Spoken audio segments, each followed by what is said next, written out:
കാറുകളൊക്കെ നിൽക്കണ നോക്കി നിങ്ങൾ, വണ്ടികളൊക്കെ നിൽക്കണുണ്ട് നിങ്ങൾ.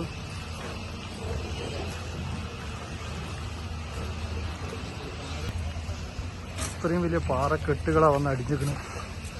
ഉരുൾപൊട്ടിയിട്ട് ഓരോ വീടുകളൊക്കെ കാണുന്നുണ്ട്.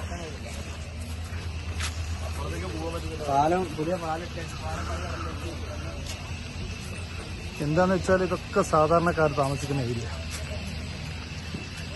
അതാണ്. എല്ലാം സാധാരണക്കാർ താമസിക്കുന്ന ഏരിയകളാണ്. വീട്ടിൽ എത്രയും വലിയ പാറക്കെട്ടുകളൊക്കെ വന്നാൽ എന്ത് സംഭവിക്കും നമുക്ക് ഊഹിക്കാവുള്ളൂ.